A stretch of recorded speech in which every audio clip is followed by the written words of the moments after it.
Mi nombre es Juan Aguirre. Vamos a exponer sobre el accidente cerebrovascular isquémico en neuroradiología y ahora me está acompañando mi amigo Tomás Malavete. Hola, buenas noches. Me encuentro ahorita haciendo el internado en la clínica Shayo. Empecé en diciembre y empecé con la rotación de neurología. Entonces, digamos que pues a través de la práctica que tuve, adquirí unos conocimientos básicos sobre este tema y quería compartírselos con ustedes también y hablar también un poquito de cómo es el abordaje del código ACV. Vemos ya en la práctica clínica como tal. ¿Listo? Entonces, primero para comenzar tenemos que definir qué es el ACV. Entonces, el ACV se define como una pérdida aguda de la función neurológica que es dada por un fallo eléctrico a nivel del encéfalo y va a afectar diferentes partes según la oclusión arterial que se produzca. Eh, Sin embargo, hay dos tipos principales. Hay uno que se produce por oclusiones arteriales, principalmente, que es el ACV isquémico, y que se trata de los más frecuentes en relación de 80% a 20% del hemorrágico. En esta charla solo vamos a hablar sobre el accidente cerebrovascular isquémico y vamos a definir sus etiologías, sus estadios y la forma de ver en cada secuencia, ya sea resonancia o tomografía. Las etiologías más, pues las tres etiologías del accidente cerebrovascular isquémico son la trombótica, que es dada por fenómenos de aterosclerosis y afecta más que todo la arteria carótida, la arteria cerebral media, perdón. Y el embólico es producido generalmente por una ateroembolia de otro tejido, principalmente de la arteria comunicante, la arteria carótida común del corazón o del callado aórtico, principalmente dado por fenómenos de fibrilación auricular. El hipóxico generalmente produce, ya vamos a ver, infartos multiterritoriales y zonas que son predisponentes a la isquemia y son dados principalmente por hipoxemia o shock cardiogénico, entre otros. Entre los estadios del ACV se encuentran estadios hiperagudos, que vamos a definirlos como horas, en intervalo entre horas. El agudo es más o menos entre días, el subagudo es en semanas y el crónico es a partir de meses. Entonces me van avisando si tienen alguna inquietud. Bueno, entonces primero tenemos que definir qué es el ACV según la OMS. Se trata de un síndrome clínico que cursa con déficit neurológico de comienzo súbito, focal o global, de causa puede ser isquémica o hemorrágica, sin embargo, solo vamos a hablar de isquémica. Se trata de una emergencia médica y se debe a una oclusión arterial o venosa. Bueno, esto es algo controvertido por lo que la oclusión venosa, recordemos que se da por trombosis venosa de las venas del encéfalo. Sin embargo, esto se correlaciona más con accidente cerebrovascular hemorrágico. Entonces, solo vamos a hablar como tal de oclusiones arteriales. Eh, bueno, tenemos que definir un vaso en el que se haya producido la oclusión. Por ejemplo, acá está la arteria cerebral media derecha. Entonces, próximo a la oclusión se produce una zona que se llama core o núcleo, que es el núcleo del infarto, ¿sí? Donde está más cercana a la oclusión y donde está el área más afectada, donde hay una disminución del flujo sanguíneo cerebral. El flujo sanguíneo cerebral normal es mayor a 50 mililitros por 100 gramos por tejido por minuto, así es como se define.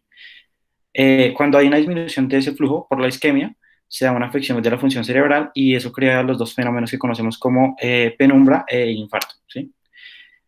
La penumbra isquémica, que es esta, se trata del tejido hipoprofundido que está alrededor de la mitad del flujo sanguíneo normal, es decir, 15 a 20 mililitros. Está asociado a un fallo eléctrico y estas zonas son las potencialmente reclutables por la zona de infarto o el core. El infarto es esta zona que también conocimos como core, que es la zona de necrosis coagulativa donde el flujo sanguíneo cerebral está menor a 10. Esto generalmente no, a pesar de que sea reperfundida, no es salvable, mientras que la zona de penumbra es la que potencialmente se puede revertir por la reperfusión, por el tratamiento que le vamos a dar. Bueno, en cuanto a clasificaciones, hay muchas clasificaciones etiológicas, ¿sí? Principalmente clínicas, como el TOAST o otras escalas, pero nosotros nos vamos a enfocar en las escalas neuroradiológicas. Entonces, la clasificación neuroradiológica tiene que ver con los sistemas arteriales que irrigan el encéfalo.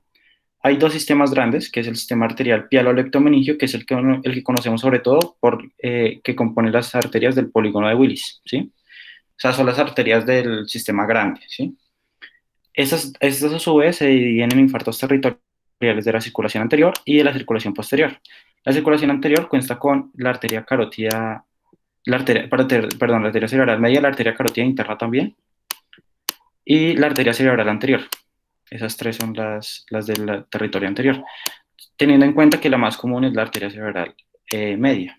Los infartos territoriales de la circulación posterior se agrupan en los de la arteria cerebral posterior y la arteria basilar, principalmente. Después vamos a ver cuáles son, hay otros tipos de infartos que afectan sobre todo el tronco y esos ya los vamos a ver. Hay otros infartos que afectan el sistema perforante. El sistema perforante son esas ramas perforantes, como su nombre implica, del sistema arterial pial, ¿sí? Y estos son generalmente de predilección basal y son llamados infartos lacunares que no superan el centímetro y medio, son muy pequeños y la mayoría son asintomáticos. Hay otros infartos que se llaman infartos frontero-limítrofes que cogen literalmente los límites no anastomósicos de dos territorios cerebrales. Por ejemplo, acá está en morado la arteria cerebral anterior y acá en amarillo la arteria cerebral media. El espacio entre ellos es una región que es muy, o sea, tiende mucho a la isquemia cuando hay hipoxemia y puede infartarse. Entonces, esto se llama un infarto frontera, entonces de la circulación anterior. Después vamos a ver cuáles son, porque hay frontera interna, cortical anterior, cortical posterior, pero como para que entiendan lo básico. Primero, para la localización, estos son para cualquier tipo de tejidos, no solo de lesiones, no solo ACV, sino también tumores, abscesos, cualquier cosa que queramos definir en cuanto a localización en el encéfalo, debemos conocer estos términos. Primero, que en los animales cuadrúpedos siempre está definido un límite rostral, un límite caudal, un límite dorsal y un límite ventral, ¿sí?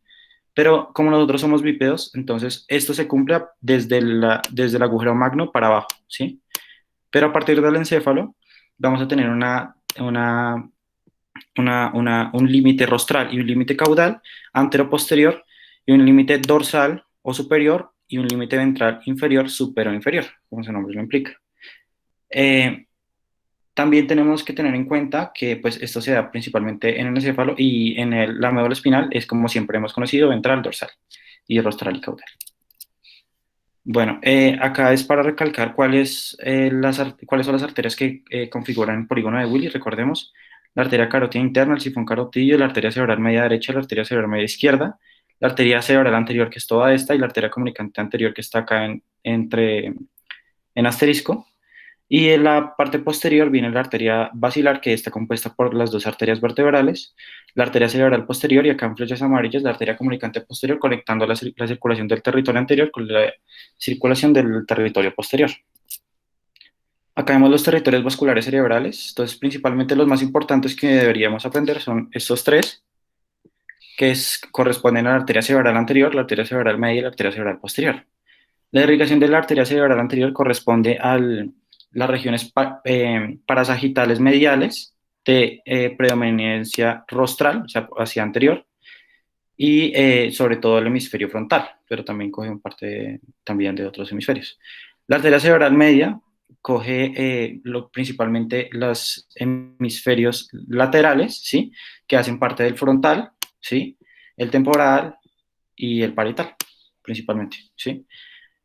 También hay bueno, también está la arteria, perdón, se me olvidó, la arteria cerebral posterior, que coge la fosa posterior y algunas estructuras como el mesencéfalo o los tálamos. Esas son las tres básicas que uno debería conocer, que es donde corresponde más del 80% de todos los ACVs. Sin embargo, hay otras zonas que también que también pueden sufrir de isquemia y que corresponden al sistema perforante o las arterias también del tallo cerebral.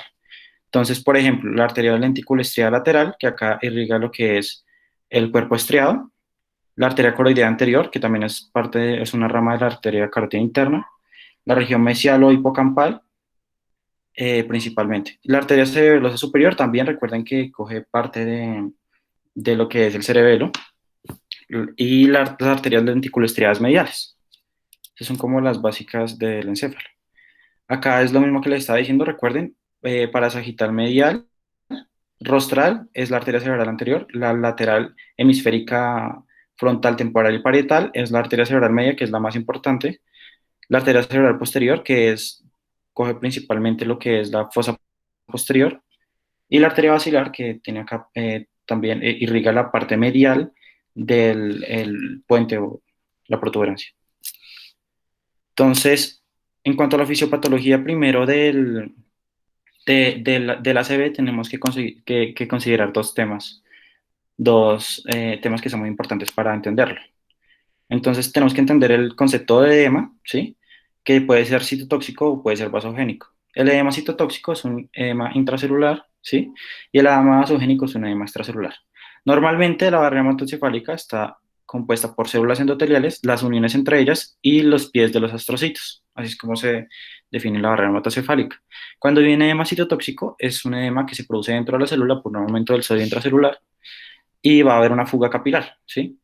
Esto se ve en las imágenes, dependiendo de la imagen. En este caso, en una tomografía se ven unas hipodensidades, ¿sí?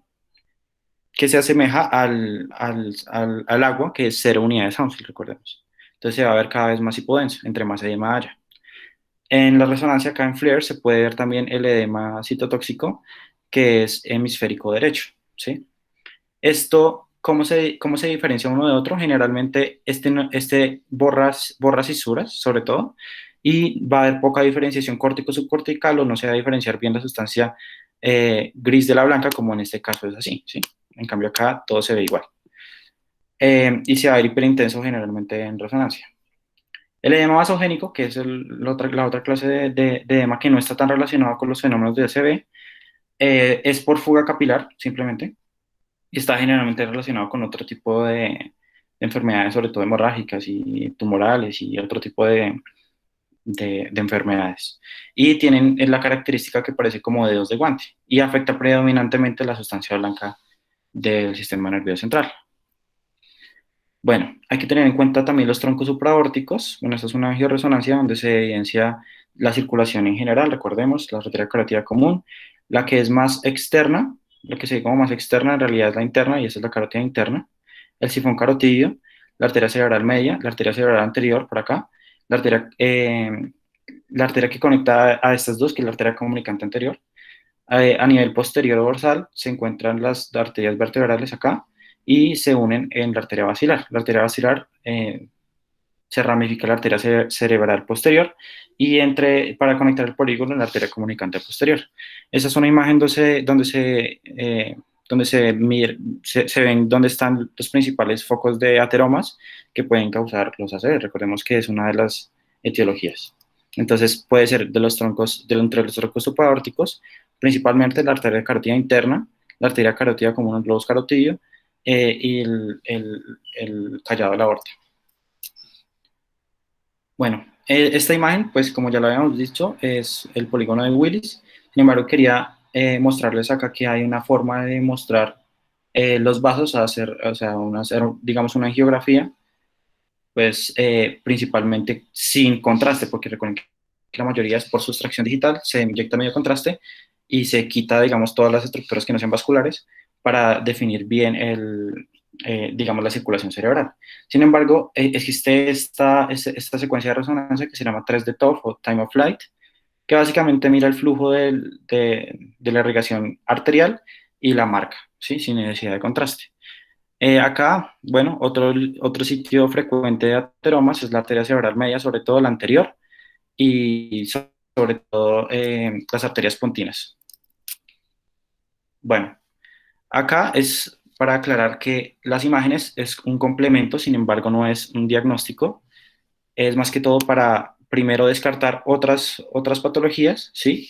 Y segundo, para brindar una ayuda para tanto los neurólogos como para los neurocirujanos. El objetivo del uso de métodos de imagen es determinar qué pacientes se beneficiarán con terapia para restaurar la perfusión cerebral. Esto se hace mediante actividad articular del plasminógeno o alteplasa, ¿sí? Que puede ser la trombólisis vía intravenosa o vía intraarterial. Generalmente recordemos que siempre hay que tener en cuenta la ventana. La ventana va más o menos de 3 a 4,5 horas desde el comienzo de los síntomas de la ACV y eso va a tener en cuenta el grado de morbimortalidad y el grado de éxito en la reperfusión cerebral. Normalmente siempre que llega un paciente con ACV, lo primero que hacemos es hacerle un TAC simple de cráneo. ¿Por qué no le hacemos contrastado? Porque si le hacemos contrastado, las causas hemorrágicas van a estar como sesgadas, porque recordemos que cuando son estadios hiperagudos, las hemorragias siempre se van a ver blancas, digamos, o sea, ya sea en resonancia o ya sea en tomografía.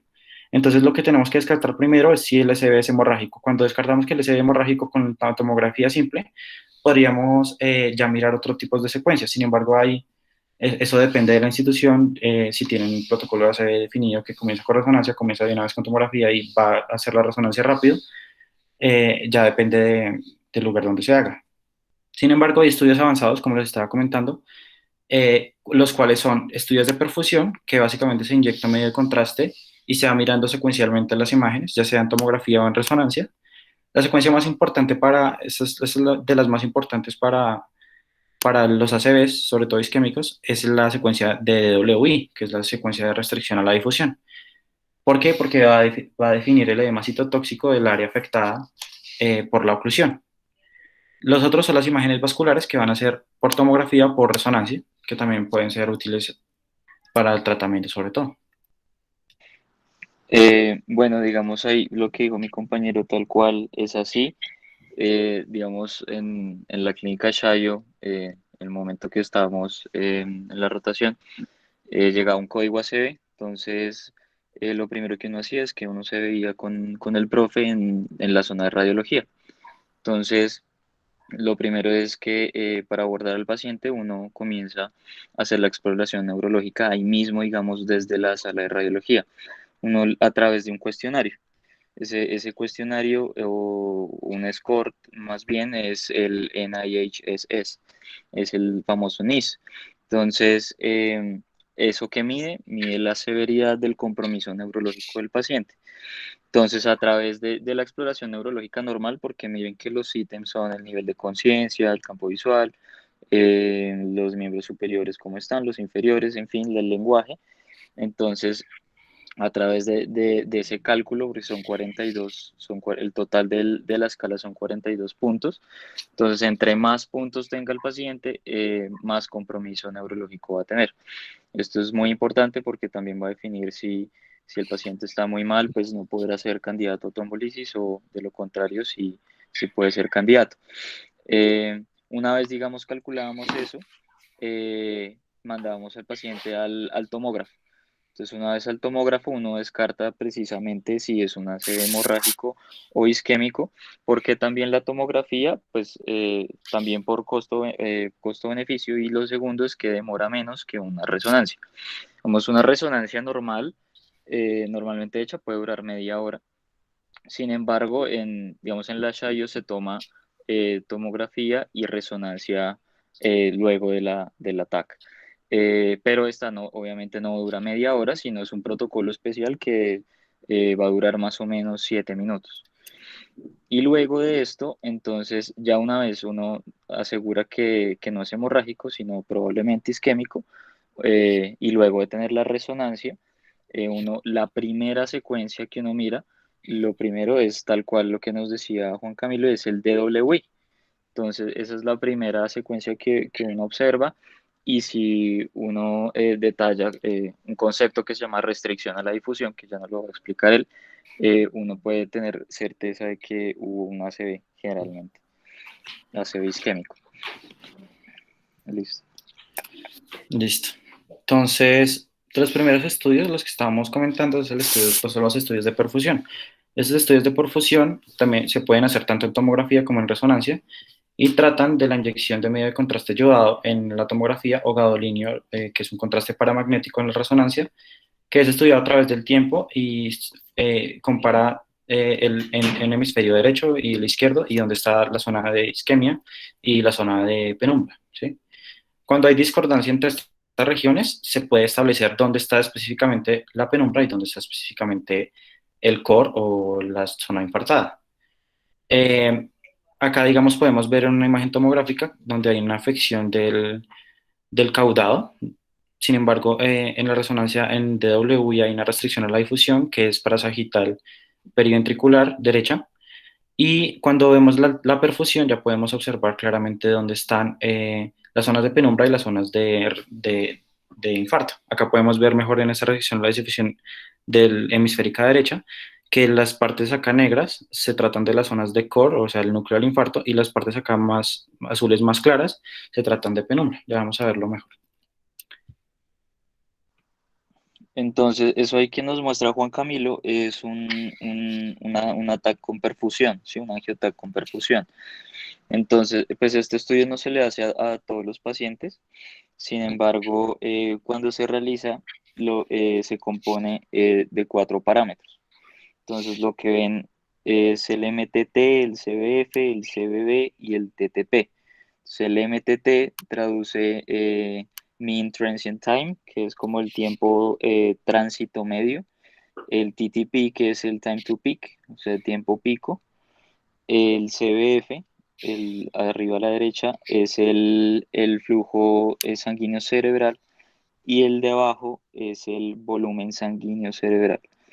Entonces, con esas cuatro variables, lo importante es tratar de hallar o determinar el core del infarto, sí, el core que es el núcleo, que es la zona donde no es reversible a la terapia trombolítica, no va a mejorar, no se va a recuperar porque va a haber necrosis. Y la idea es determinar también el área de penumbra, que todo lo contrario del core es el área que sí se puede recuperar con la terapia trombolítica. Entonces, el tiempo medio de tránsito, el que ven arriba a la izquierda, corresponde al tiempo que transcurre en eliminarse el contraste de donde llegó, de la zona donde se irrigó, digamos, la parte del cerebro. El tiempo pico corresponde al tiempo máximo en el que digamos, en el que ese contraste llega y llena todo el área del cerebro. Entonces, y luego las otras dos variables, entonces, pues es el flujo sanguíneo cerebral, es la cantidad de sangre en un tiempo X de algún territorio del encéfalo, y el volumen es la cantidad de sangre que está llegando. Entonces, digamos que se juega con esas variables, cuál aumenta, cuál disminuye, y eso nos va a configurar si cierta parte del territorio corresponde al core o a la penumbra. Digamos que los parámetros más sensibles corresponde el time to peak, por eso es muy importante, y el tiempo de tránsito medio.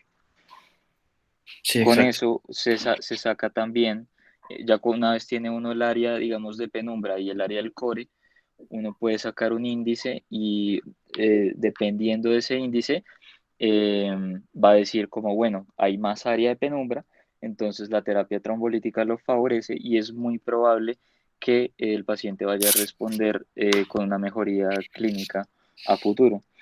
Y por el contrario, si ese coeficiente, digamos, es muy pequeño, muy probablemente no se va a beneficiar y no va a y pues digamos, las secuelas neurológicas van a ser peores.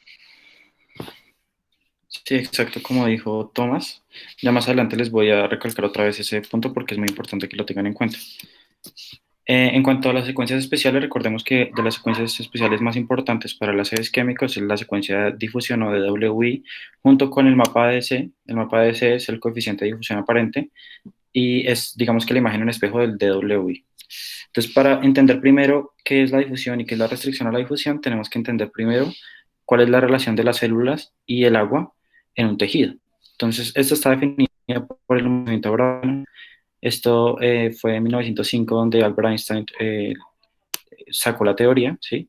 Y básicamente habla sobre el movimiento que tienen las moléculas de agua relacionados con las células. Pues en ese momento no estaba específicamente con las células, pero él básicamente dijo cómo se puede mover el agua en un tejido al azar. ¿Cómo se define esto? Entonces, cuando hay una restricción a la difusión, significa que las células están edematizadas, acá como se puede ver, y básicamente están como, digamos, atrapadas las moléculas de agua.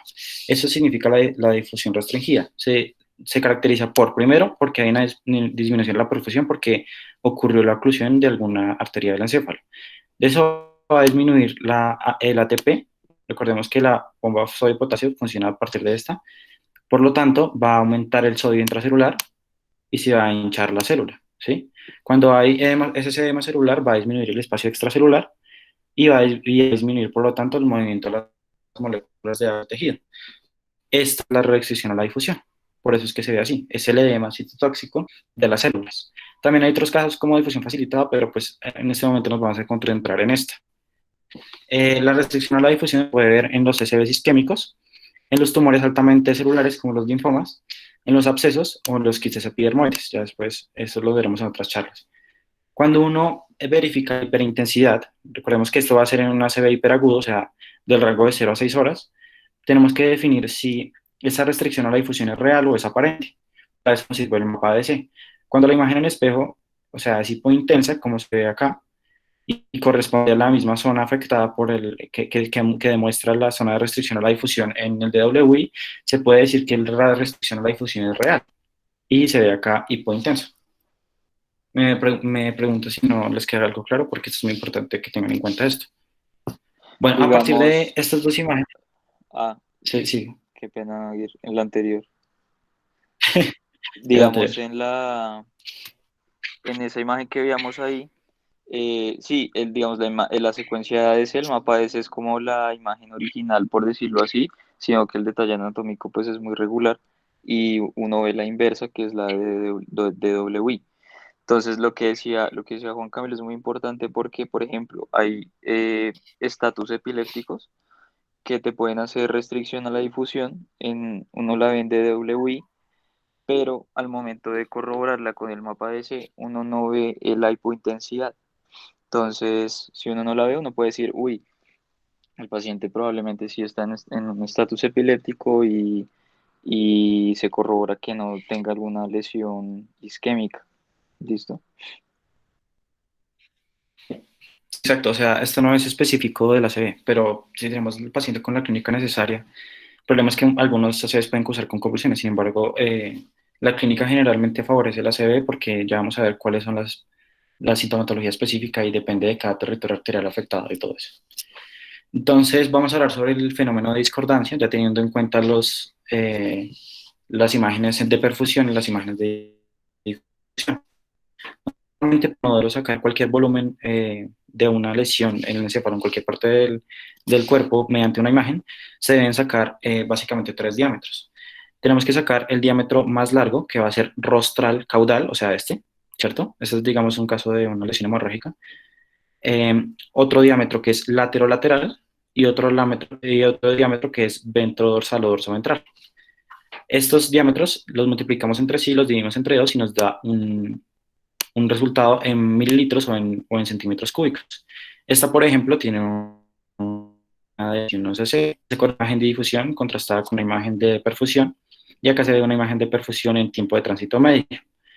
Acá podemos ver que esta imagen acá en azul corresponde al core, sobre todo las zonas más oscuras, y acá en rojo y en amarillo se puede ver el área de penumbra. Eso corresponde a un infarto silviano izquierdo, y se ve que si se ve que la discordancia, es decir, una diferencia entre una imagen y la otra, si ponemos, digamos, esta parte acá, ¿sí?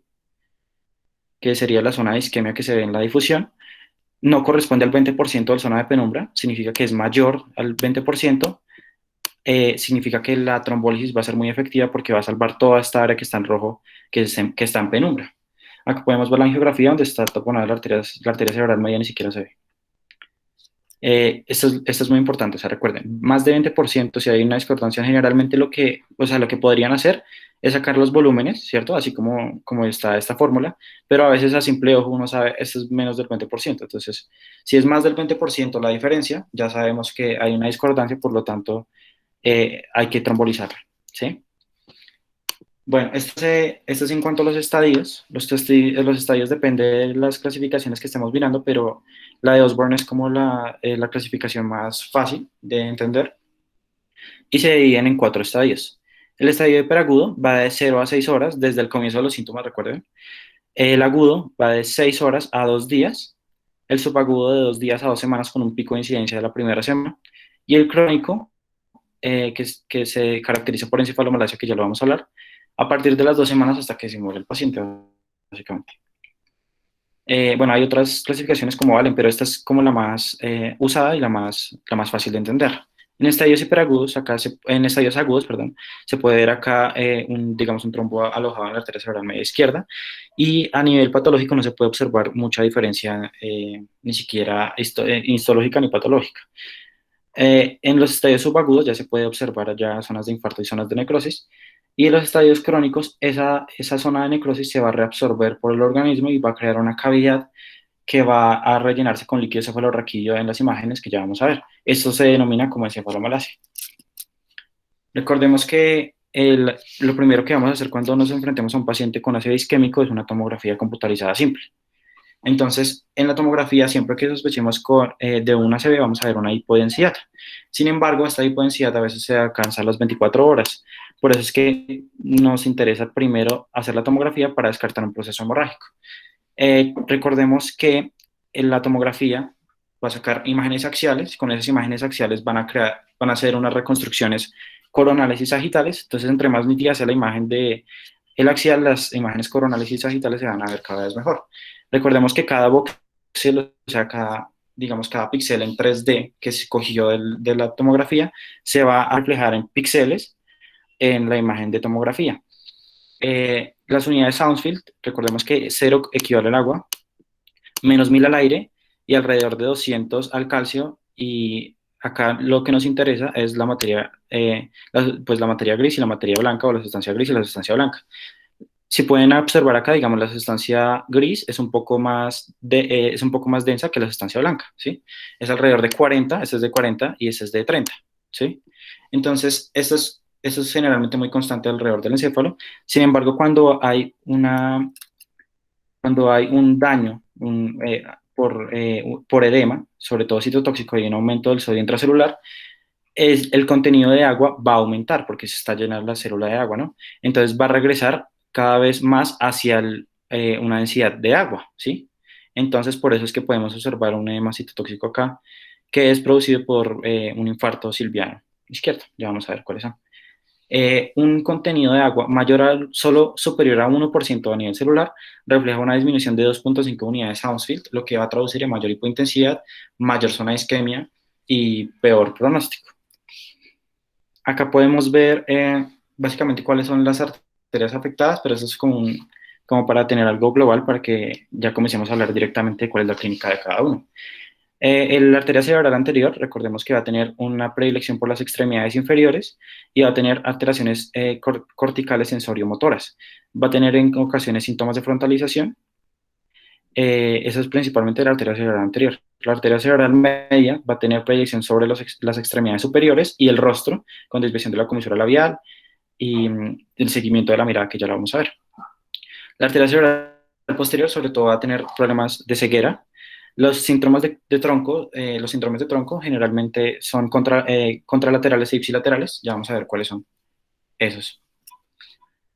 Bueno, en cuanto al diagnóstico clínico, recordemos que hay 4 arterias, pues sistemas arteriales básicos para entender los ACVs y los signos y síntomas característicos. Como habíamos dicho, la arteria cerebral anterior tiene hemiparesia contralateral predominante en las extremidades inferiores, va a tener desinhibición, alteraciones del razonamiento, es decir, síntomas de frontalización, va a aparecer los reflejos primitivos, entre otras cosas. La arteria cerebral media, que es la más afectada por los ACVs, va a haber una hemiparesia o epiestesia contralateral predominante en las extremidades superiores en el rostro, y va a tener una fascia receptiva o expresiva, generalmente si se localiza en el hemisferio dominante. Eso es porque recordemos que la mayoría de personas son diestras, por lo tanto va a tener el hemisferio, digamos, que procesa y el habla, y ya sea motor o sensitivo, va a ser del hemisferio izquierdo. Entonces, la mayoría de los infartos se dan al hemisferio izquierdo, y donde está principalmente el área del lenguaje. También puede presentar hemianopsia homónima contralateral, como se observa acá en esta imagen, y mira al lado de la lesión. Eso es muy importante que lo tengan en cuenta. También puede tener agnosia, que es que no reconocen básicamente los objetos que antes conocían.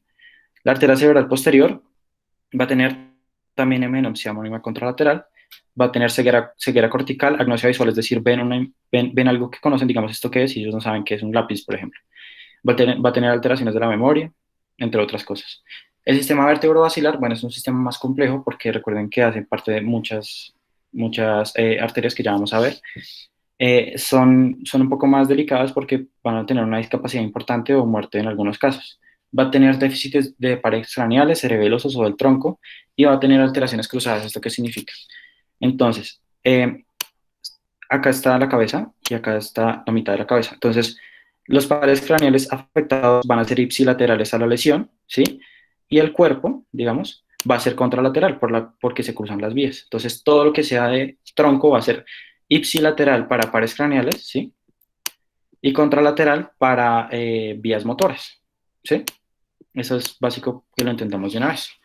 Ese sistema vertebrovascular a veces se puede eh, correlacionar con infartos del territorio posterior, que ya vamos a ver cuáles son, o infartos lacunares, que son un poco más pequeños. Tal cual, digamos, en la clínica, pues en el poco tiempo que estuve, sin embargo, los pacientes se pueden comportar de diferentes maneras y no tal cual como en la teoría, ¿no? Entonces, por ejemplo, tuvimos una paciente en la que uno veía en la resonancia, en el DW, en la secuencia de W, uno veía la restricción a la difusión totalmente, o sea, en todo el territorio de la cerebral anterior izquierda, pero uno diría como, bueno, tendría más que todo la hemiparesia eh, crural, con relajación de esfínteres, que es como se describe más que todo los infartos de la cerebral anterior. Y no, tenía más que todo, era, me parecía, pues braquial. Entonces es un ejemplo de que no todo, digamos, en la teoría se ve en los pacientes. Otro ejemplo es también una paciente con un infarto en la pica.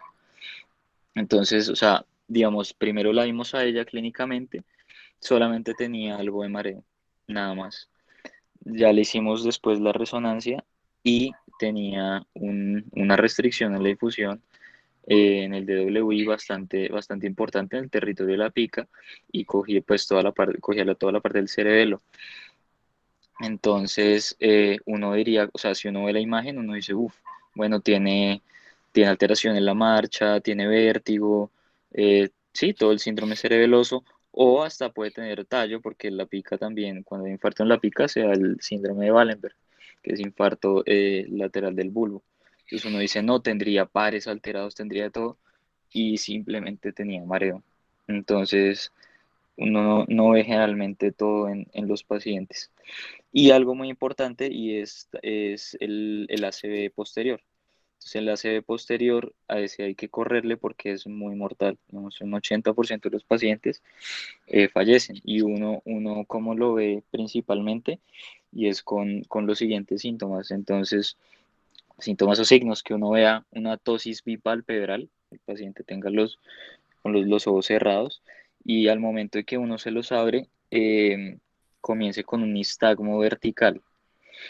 Entonces, eso, y a su vez que tenga también alteración visual, diplopía o ceguera. Entonces, eso lo hace a uno como correr y preocuparse para ver si se puede trombolizar el paciente, porque son mortales los de fosa posterior. ¿Listo? Entonces, esto es para que recordemos cuáles son las zonas irrigadas por las arterias del sistema piel. Entonces, la arteria cerebral anterior, recuerden, para medial rostral, la arteria cerebral medial lateral hemisférica frontal, temporal y parietal, la arteria cerebral posterior, la fosa posterior y el occipital, y el sistema vertebrovascular, todo lo que es el tronco encéfalo y el cerebelo. Acá podemos, bueno, ya acá vamos a comenzar a ver los infartos uno por uno. Los infartos del sistema piaro-leptomeningio, recordemos que pueden ser anteriores o pueden ser posteriores. Los anteriores corresponden al 70% de todos los ACVs, o sea, que son los más importantes. Y la oclusión, entre más proximal sea al sistema pial, digamos, entre la cerebral media, que sea en el segmento M2 y no en el M3, va a hacer mucha diferencia en cuanto a la sintomatología, el pronóstico y la mortalidad del paciente.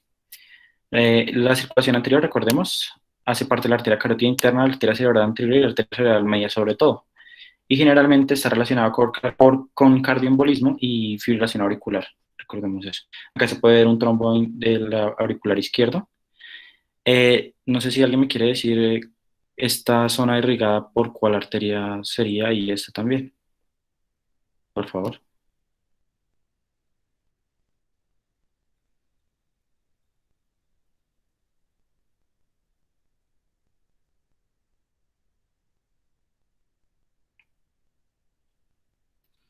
¿Aló?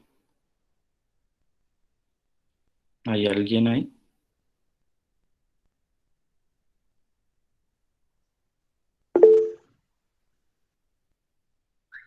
Están escribiendo en el... Ok. ¿Cuál es la CMI, Jorge Luis? Perdón. Sí, pero ¿cuál de las dos imágenes veo? Sí. Estamos preguntando por las dos. O dígamelos en orden si quiere. Primero es tal y después tal. Recordemos cuál es la disposición paramedial o parasagital y cuál es la lateral.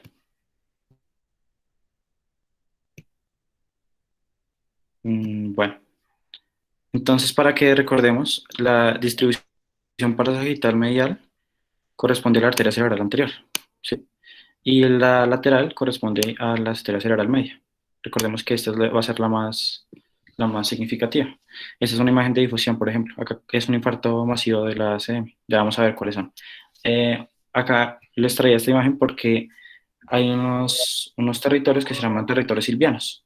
Entonces hay territorios silvianos que son, acá los podemos ver bien, que son profundos, superficiales anteriores y superficiales posteriores. Esto generalmente también para que no se confundan, a veces ustedes escuchan como infartos silvianos o infartos de los territorios silvianos. Esto hace parte básicamente de la arteria cerebral media. ¿Listo? Bueno, este es un subtipo del infarto de la arteria cerebral media llamado infarto maligno. Esto es cuando coge más de 2/3 de los territorios de la arteria cerebral media. Ya vamos a ver, eso se trata mediante una escala que se llama ASPECTS. Y básicamente hay 10 territorios de la arteria cerebral media. Acá podemos ver la arteria carótida externa, la arteria carótida interna y una disección de la arteria carótida interna. Para ver las disecciones, recordemos que va a ser en forma de punta de lápiz. Esta es una disección de la arteria carótida interna. Acá podemos ver un trombo alejado de la arteria cerebral media que la ocluye. Y acá podemos ver en una tomografía, ya vamos a ver, este es un estadio agudo del ACV, donde hay un edema masivo y donde va a haber desviación de la línea media. Recuerden que si es mayor de 5 milímetros, es muy probable que esté haciendo una hipertensión endocraniana. A este paciente, digamos, le hicieron una craneectomía para que el edema cesara y no siguiera haciendo hipertensión endocraniana. Sin embargo, la mayoría de estos edemas masivos y desviación de la línea media pueden provocar infartos. O sea, producen infartos y producen herniaciones subfalcinas, amigdalinas, entre otras. Vamos a ver cuáles son. ¿Me preguntaron algo? ¿O alguien alzó la mano? ¿Daniel? Sí. ¿Se escucha? ¿Dime? Sí, claro. Una pregunta. En la imagen que mostraste con la letra B, o sea que, ¿Esta? exacto, o sea que una oclusión en la arteria comunicante posterior no tendría ningún tipo de afectación, digamos, o sea, con la arteria comunicante anterior izquierda, pues del hemisferio izquierdo. Es que recuerda que la arteria comunicante posterior, sí, sí, yo entiendo, pero es que la arteria comunicante posterior es la forma del polígono de conectarse entre un hemisferio y el otro. O sea, hace parte de territorios arteriales diferentes. Generalmente, para que la arteria cerebral media se ocluya, es por un infarto de la circulación anterior, es decir, viene directamente de la carótida. Recuerda que la carótida, la rama más grande después de la carótida interna es la arteria cerebral media. Entonces acá se observa una oclusión proximal, por eso es que se define como un infarto maligno. Recordemos, entre más proximal sea la oclusión de la arteria cerebral media, acá se ve bien, digamos, la arteria cerebral media izquierda, en cambio acá a la derecha está ocluida en su segmento proximal. Entonces, esto significa que el paciente va a tener un diagnóstico, pero es que alrededor del 80% de estos pacientes van a fallecer. Pero bien, ya, más o menos. ¿O alguna otra pregunta? Sí, así está bien. Bien, bueno. Recuerden que esto también se puede definir como infartos del territorio silviano que afectan al territorio silviano. Recuerden, profundo, superficial anterior, superficial posterior, o infartos de la arteria cerebral media simplemente. Bueno, acá como podemos observar una imagen que muestra restricción a la difusión de principalmente el núcleo lenticular izquierdo. Eh, y entonces esto es producido, generalmente se define como un infarto parcial porque es producido por una estenosis de la arteria carótida interna. Esto es para recordar cuáles son los núcleos de los ganglios basales. Recordemos que tenemos al núcleo caudado como las paredes laterales de los ventrículos laterales, el putamen, el globus pálido, que puede ser medio lateral, y el tálamo, básicamente es eso. El núcleo lentiforme o el lenticular, también lo llaman, engloba lo que es el putamen y el globus pálido. El cuerpo estriado está formado por la cabeza del núcleo caudado y el putamen, para que no nos confundamos cuando digan cuerpo estriado o núcleo lentiforme. Listo. Esto es lo que les estaba comentando acerca de la arteria cerebral media, como es de casi el 70% de los ACVs. Necesitamos una escala principalmente se dio para tomografía, que se llama Alberta Stroke Program Early CT Score, o ASPECTS, que evalúa la irrigación de la arteria cerebral media.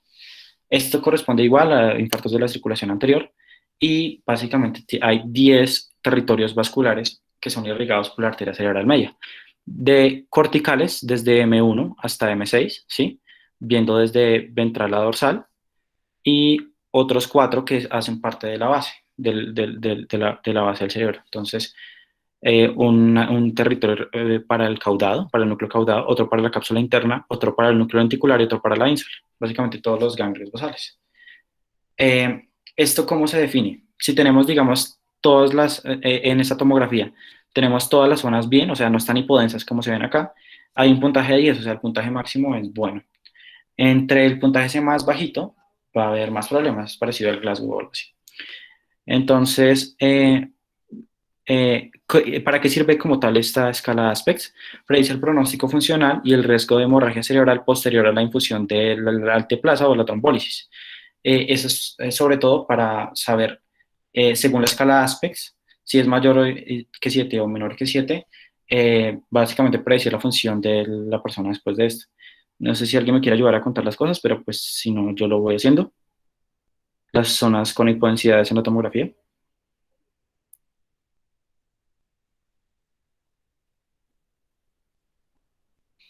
Bueno, entonces yo les ayudo. O alguien quiere, me avisan. Bueno. Em, ¿Quién? ¿Perdón? No, no vi quién eras.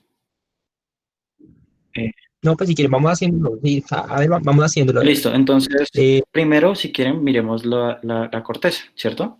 Entonces, recordemos que la corteza está dada por M1, M2, M3, M4, M5 y M6. Entonces, está exacto, sí. afectada, ¿perdón? M1 está comprometido, estaría ahí, ¿verdad? M1 comprometido y creo que alcanza a estar Primero. comprometido M2 también. Ajá, ya van dos, listo. Bueno, vamos más. Uy, bueno, también ah, En la parte media, pues LI también. L, E, I, sí, muy bien, o sea, la ínsula y el núcleo lenticular. O sea, llevamos 4, ¿no? Sí. otros, unos, tres, El no, caudado también, ¿no? ya lo- Con M5 vamos 5, ¿sí? O sea, ya tendríamos 1, 2, 3, 4 y el caudado, ¿cierto? Sí, Entonces, exacto. 1, 2, 3, 4 y 5. Un aspects de 5, entonces vamos a ver la tabla, de 5, que se define como aspects menor o igual a 7, significa que los territorios de la arteria cerebral media, más de un tercio de los territorios, están afectados por la zona de infarto. Esto es muy importante. Entonces, ¿qué significa que el aspecto sea tan bajo? Significa que hay una mala recuperación funcional, hay una elevada morbimortalidad y hay mayor riesgo de hemorragia post tratamiento con el alteplasa. Entonces, esto es muy importante sobre todo para los de la arteria cerebral media, y a veces los radiólogos ponen eso y uno a veces no tiene mucha idea. Entonces recuerden, si hay aspects menor de 7, uno ya piensa que el pronóstico es más reservado de ese paciente. ¿Listo? Bueno, ¿alguna pregunta con los infartos territoriales de la circulación anterior, que son los más importantes? Que ya vamos a pasar a los de la circulación posterior. Esta charla es un poco larga, pero pues la idea es que cojamos como todos los temas de ACV isquémico en general. Bueno, Entonces, sigamos.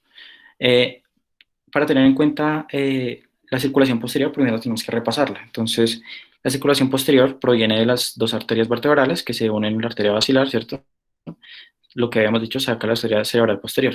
Así es como básicamente se conecta después con la comunicante posterior al polígono. Entonces, acá, ¿cómo funciona? En el segmento proximal se encuentran las arterias vertebrales y la pica, ¿sí?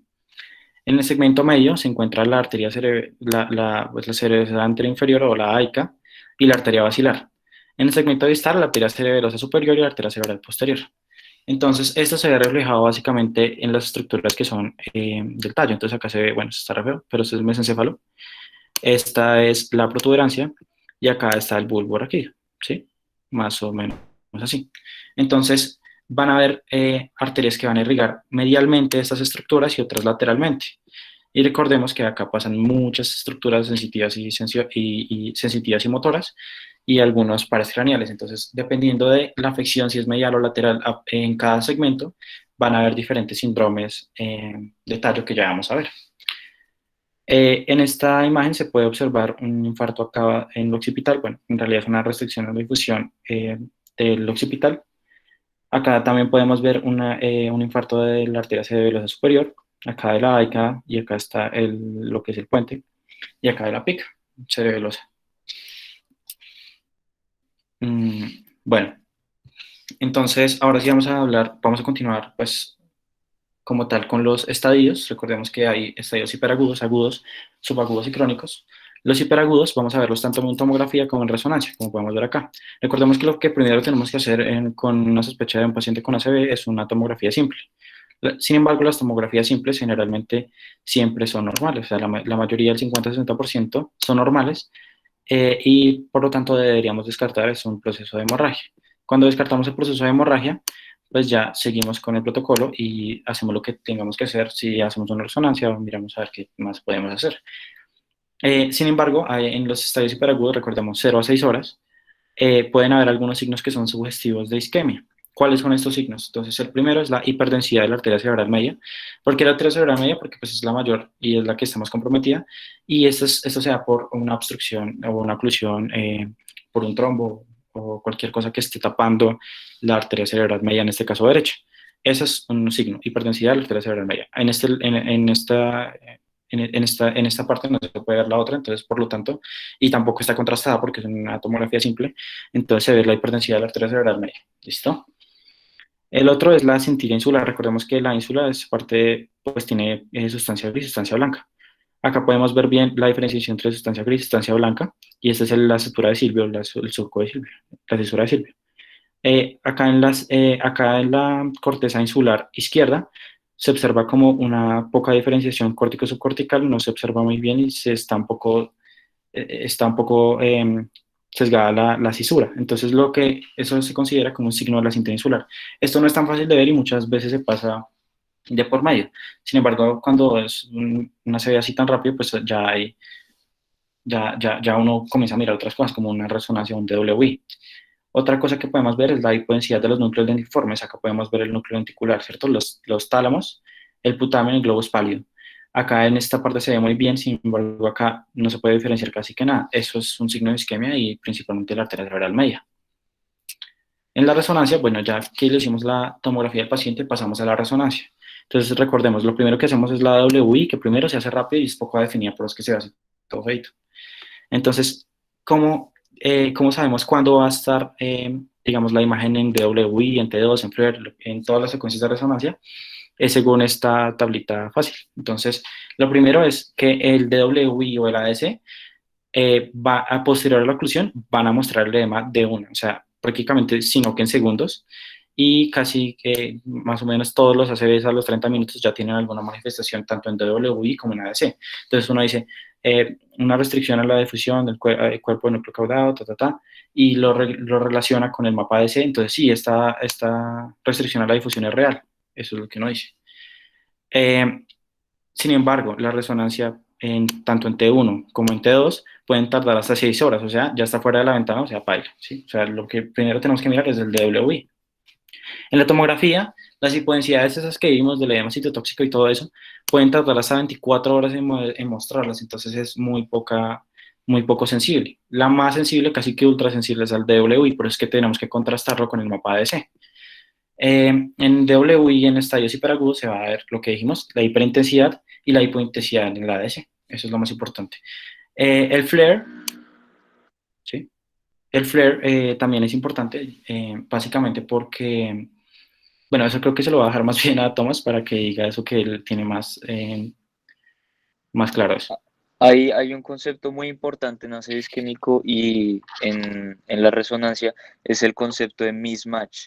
Entonces, qué es eso? ¿Qué es el mismatch? Entonces, uno mira en DWI que efectivamente esté la restricción a la difusión, y después de mirar el DWI, uno se dirige a ver el flare, el T2 flare. Entonces, si en el flare no hay cambios en la imagen, ¿qué quiere decir? Que en el DW estoy viendo algo y en el flare no veo eso, entonces es lo que digo, mismatch, no cuadra. ¿Eso qué significa? Que efectivamente estamos en un ACV isquémico en el contexto hiperagudo, porque todavía uno no ve cambios en el flare. Básicamente es eso. Si uno ya ve cambios en el flare, digamos que hay un match en esas dos imágenes, es decir, que veo DWI y el flare, estoy viendo ya un estadio agudo o hasta subagudo. Exacto. O sea, lo importante es, si está hiperagudo, nosotros comparamos el DW y el flare, y si corresponden las dos imágenes, significa que ya se jodió ese paciente porque no podemos hacerle trombólisis. O sea, ya probablemente no se le puede hacer nada porque el flare ya está en agudo, y acá estamos hablando de hiperagudo, y recordemos que la ventana siempre está en hiperagudo. Listo. Continuamos con el estadio agudo, entonces el estadio agudo va de 6 horas, o sea, posterior a la ventana, hasta 2 días. En la tomografía hay obliteración de surcos, ¿sí? Por el edema tan grande que hay, y va a comenzar a producirse un efecto de masa. Hay una pérdida de la diferenciación córtico-subcortical, y este efecto de masa va a tener un pico generalmente a los 3 días.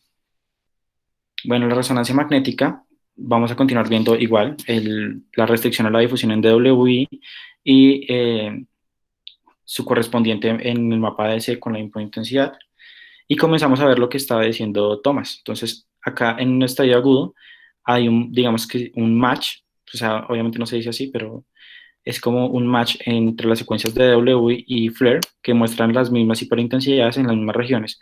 Por lo tanto, este paciente ya no es candidato para la trombólisis, porque ya esa zona ya está en estadio agudo, por lo tanto ya no se puede recuperar y no se puede reperfundir.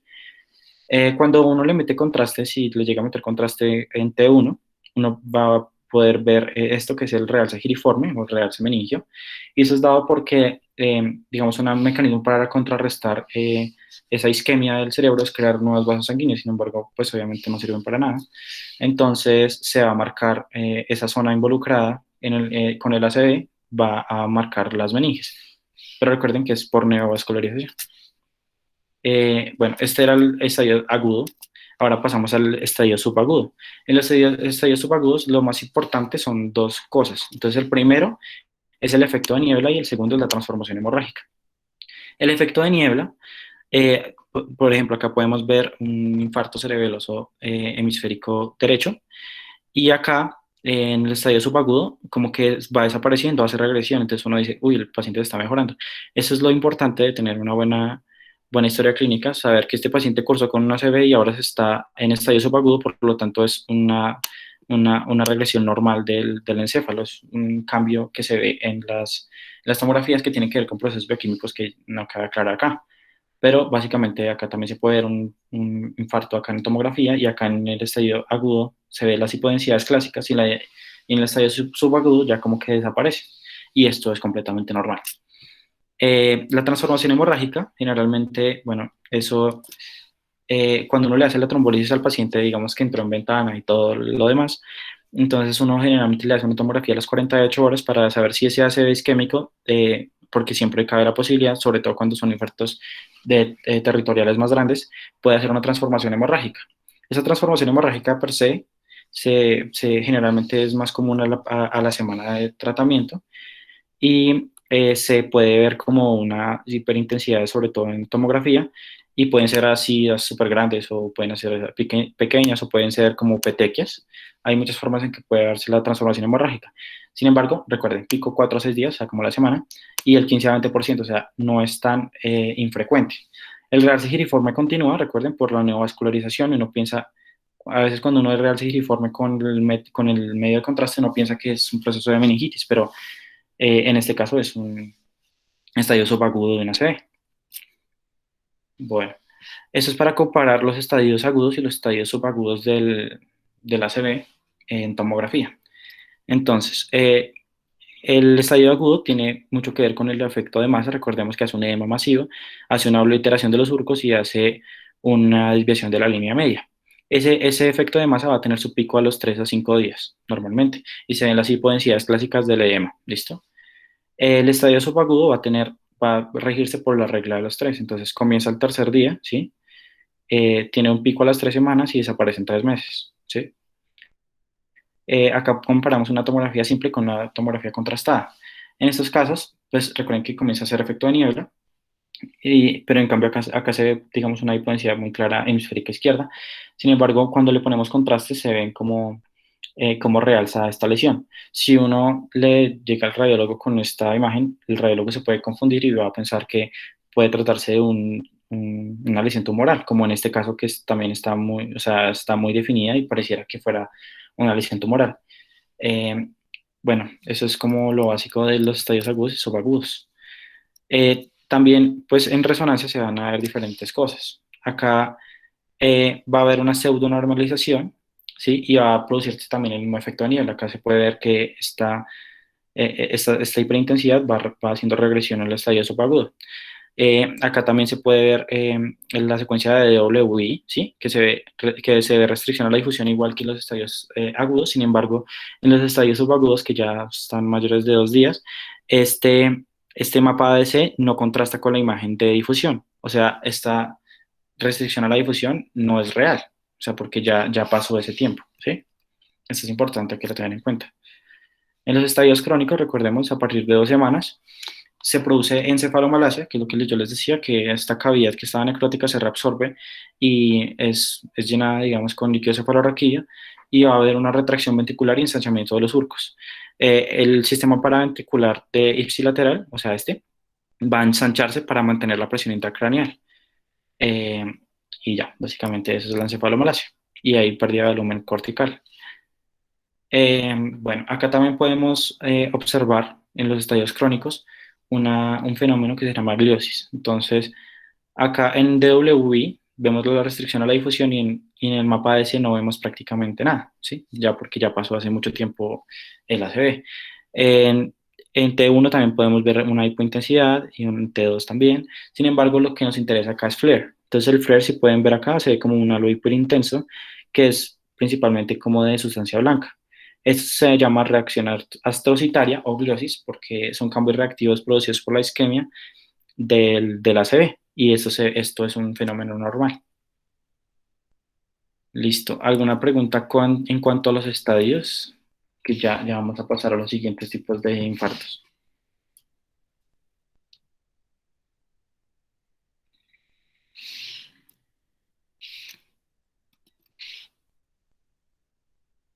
¿No? No, creo que si quieres continuemos. Listo. Entonces, recordemos, todo esto que vimos acá son de infartos del sistema pialolectomeningio, que son las arterias grandes del encéfalo. Los infartos lacunares son producidos por arterias perforantes, o sea, arterias muy pequeñitas que van a penetrar sobre todo la sustancia blanca y los ganglios basales, y corresponden al 20% de todos los ACVs, o sea, tampoco es tan ínfima la relación entre ellos. Entonces es importante también tener en cuenta los infartos lacunares. Los infartos lacunares pues se ven como una laguna, ¿sí? Generalmente son hipodensos en TAC, y en la restricción a la difusión y en la DWI van a mostrar restricción a la difusión. Entonces, esto generalmente, como habíamos dicho, se da por oclusión de las arterias terminales o perforantes, que son de pequeño calibre y tienen de preferencia localización basal, o sea, los ganglios basales, la cápsula interna, el tálamo y el puente, ¿sí? Generalmente están muy asociados a fenómenos de hipertensión arterial no controlada, aterosclerosis y diabetes. Estas lesiones son muy pequeñas, ¿sí? que no superan generalmente lo del centímetro y medio, o sea, va de 5 a 15 milímetros, y generalmente son asintomáticos. El diagnóstico diferencial de estos espacios, pues se denomina espacios perivasculares amplios, que es dado por una, digamos, no es una malformación, sino es una variante, digamos, donde discurre una arteria con meninges y todo, y se ve como una impotencia. Sin embargo, estos pacientes siempre son asintomáticos y son generalmente hallazgos incidentales, pero siempre hay que relacionar con la clínica. Pero recordar que los infartos lacunares muchas veces también son asintomáticos, entonces uno se puede confundir fácilmente. Sí, digamos, las imágenes que uno ve en los pacientes no generalmente son, no tienen repercusión neurológica, pero y está muy, muy asociado a pacientes con hipertensión arterial. Eso es típico. Exacto. Listo, entonces seguimos con o sea, son los mismos infartos del sistema perforante, infartos lacunares, son los mismos. Entonces, lo primero que tenemos que tener en cuenta es que la mayoría son asintomáticos, como les estaba comentando, y son producidos por microateromatosis o lipohialinosis, ¿sí? Y van a tener predilección sobre los ganglios basales. Entonces, van a ser afectadas las ramas perforantes de la arteria coroidea, perdón, anterior, la arteria tálamo perforante, las arterias lenticulostriadas tanto laterales, recordemos que las laterales provienen de la arteria cerebral media, y las mediales van a provenir de la arteria cerebral anterior, entre otras. Básicamente esas son las distribuciones. Entonces, acá podemos ver un infarto, pues una isquemia hiperintensa que va a comprometer el cuerpo del núcleo caudado y va a mostrar una restricción a la difusión. Acá en una imagen coronal se observa la arteria cerebral media estenosada y está confirmado por la angiografía. Entonces, esto es un caso de un infarto lacunar y si lo medimos, probablemente no vaya a medir más de 1,5 cm. Acá también figuran algunos, o sea, más que todo porque son perforantes, pueden pasar algunos de los infartos del tronco del encéfalo.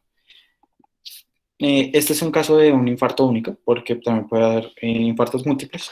En este caso podemos ver una secuencia de difusión, donde acá podemos ver los pedúnculos cerebrales. Entonces acá esta es una imagen del puente de la protuberancia, donde se muestra un infarto continuo medial. Acá podemos ver que hay una ateromatosis en la arteria basilar, recordemos el cuarto ventrículo, ¿sí? Y acá también se puede observar la aterosclerosis. Acá podemos ver también la basilar donde está afectado. Y recordemos que estos típicamente van a tener un síndrome que es ipsilateral y contralateral, que es el síndrome de tronco. Entonces recordemos, ipsilateral, afectación de pares craneales, y contralateral, el tracto espinotalámico, que es principalmente motor. Listo. Este era un infarto único, ¿sí? Chiquito ahí, más o menos, pero que tiene mucha repercusión clínica generalmente. Y los múltiples, que acá podemos ver también muchas áreas de hiperintensidades en esta resonancia y damos restricción a la difusión. En esta secuencia, que es una secuencia de SWI, recuerden, que es una secuencia para mirar básicamente microhemorragias, es ultrasensible. Entonces acá podemos ver múltiples focos de hipointensos que corresponden a hemorragias muy pequeñitas. Esto está relacionado con hipertensión arterial no controlada. Entonces, si recordemos, los infartos lacunares están muy relacionados con fenómenos hipertensivos. Generalmente estos son muy recurrentes y tienen peor pronóstico, los múltiples. Acá podemos ver, por ejemplo, igual un infarto pontino medial. Sin embargo, acá, como son tan pequeños, estos sí están dados es por las perforantes de la arteria basilar. Recordemos que la parte medial del puente está regado por la basilar, entonces las ramas perforantes, alguna de estas se ocluyó. ¿Por qué? Porque acá vemos en la angiografía cómo la arteria basilar está íntegra. La arteria carótida interna, todo está muy bien. Las vertebrales, la cerebral posterior, todo está muy bien. La AICA. Por eso es que los infartos lacunares son de las ramas perforantes. Acá podemos ver lo que estaba diciendo Thomas, que es el síndrome de Wallenberg, que es un infarto laterovulvar o del bulbo raquídeo o la médula oblonga, como quieran decirle. Y acá se puede ver una ateromatosis de la arteria vertebral derecha, perdón, izquierda. Acá podemos ver cómo está ocluida. Acá está la basilar, acá está la vertebral derecha y la vertebral izquierda. Y recordemos que hace un síndrome cruzado. ¿Listo? ¿Alguna pregunta con los infartos lacunares o seguimos? Voy a esperar un segunditos. Si no me avisan cualquier cosa, no importa. Bueno, entonces sigamos. Los ACVs, o sea, otra forma, recuerden que habían unos territorios que no no anastomósicos entre la cerebral anterior, la cerebral media, la cerebral posterior y las arterias de los ganglios basales. Esos territorios vasculares se llaman territorios vasculares mínimos, límites, perdón, o frontera, porque son uniones entre territorios vasculares que no son anastomósicos. También se llaman infartos watershed, ¿sí? Estos generalmente se producen por hipoperfusiones dadas por shock cardiogénicos o fenómenos de hipoxemia. Acá se puede ver una restricción a la difusión en DWI. En la tomografía se puede ver las hipodensidades y son multiterritoriales. Sin embargo, son watershed porque afectan, digamos acá, los territorios entre la arteria cerebral anterior, la arteria cerebral media, la arteria cerebral posterior y la arteria cerebral media, por ejemplo. Acá también pueden aparecer múltiples zonas de isquemia, que son infartos multiterritoriales porque afectan más de un territorio.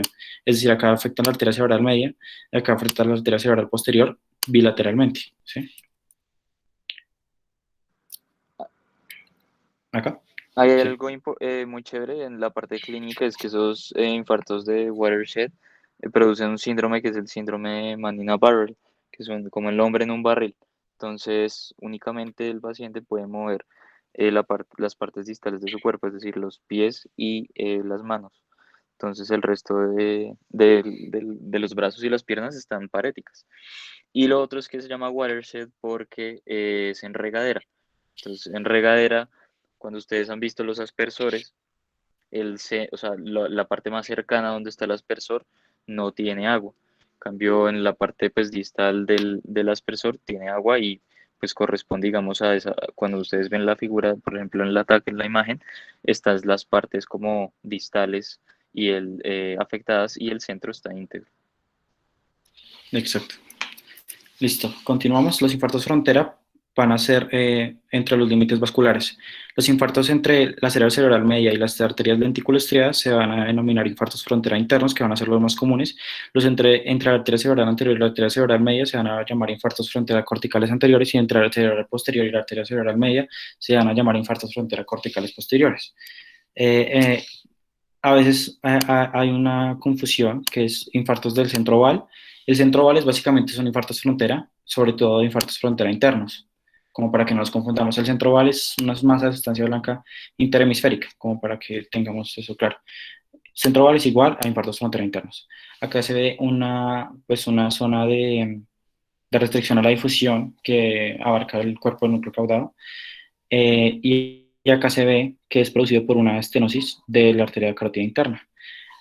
Recordemos que estos territorios son especialmente vulnerables a la isquemia y tratan de territorios no anastomósicos, entonces a veces no son causados por oclusiones per se, sino fenómenos de hipoperfusión, entre otras cosas. Este es otro caso de infarto frontera interno, donde se ven acá múltiples restricciones a la difusión hemisféricas izquierdas, que corresponden a los territorios interterritoriales o que tienen varios límites. Acá en este corte axial se puede ver la arteria cerebral, perdón, en este corte coronal, en este corte sagital, qué pena, se puede ver la arteria cerebral media con una zona de aterosclerosis, y acá se puede ver dónde está la posición de la cerebral media. Ese es un caso bueno, esos son otros casos especiales, que ya pasamos los infartos frontera, que son los infartos agudos múltiples sincrónicos, que sean solo un territorio, es decir, toda esta es la zona de la arteria cerebral media, donde hay múltiples restricciones a la difusión. Eso es dado por acá podemos ver una estenosis de la arteria carótida interna, producido por una aterotrombosis intracavitaria de la aurícula izquierda. Este es otro caso de infartos agudos múltiples sincrónicos. Este era uniterritorial porque solo afectaba la arteria cerebral media, y estos son multiterritoriales porque afectan partes de la arteria cerebral anterior, la arteria cerebral posterior y la arteria cerebral media. Cuando miramos acá la imagen geográfica, podemos ver la carótida común izquierda, que está básicamente bien, ¿sí? Perdón, que está estenosada en este punto, y la arteria carótida común derecha, que está bien, o sea, está perfundida. Y esto es por una malformación congénita donde no hay arteria cerebral anterior desde la cerebral media derecha, y la arteria comunicante y la arteria cerebral posterior sale directamente de la carótida interna. Entonces hay como un déficit en la irrigación del encéfalo total. Entonces esta persona probablemente pudo haber tenido un infarto al miocardio o algo así, y pudo haber comenzado con este ACV por algo que es algo netamente congénito. En este caso también podemos ver acá en FLAIR, bueno, unas hiperintensidades, unas hipointensidades, y eso es dado por infartos multiterritoriales que vienen de la aorta, ortogénicos, y tienen acá se ven las placas de ateroma. Los infartos de las disecciones arteriales, bueno, esto es importante, recuerden, la punta del lápiz, y acá está la punta del lápiz en la arteria carótida interna, es por una disección de la arteria carótida. Recordemos que se va a abrir la íntima y se va a crear un hematoma intramural, ¿sí? Acá está normal, entonces con esta resonancia, y acá se ve con el fenómeno de doble luz. Esta es la luz real del vaso y esta es la luz del hematoma intramural. Bueno, este sería el último. Este es igual, un infarto pontino medial, ¿sí? Y se ve el fenómeno de doble luz por un hematoma intramural por una disección arterial. Listo, eso era todo. No sé si tienen alguna pregunta. No sé si quieren, pues porque acá les puse dos casos como para que reforcemos todo, uno de tomografía y otro de resonancia, y para que ustedes me digan qué ven en cada una. No sé si hay tiempo o no hay tiempo, o ya están cansados, o como quieran, no importa. Hagámosle.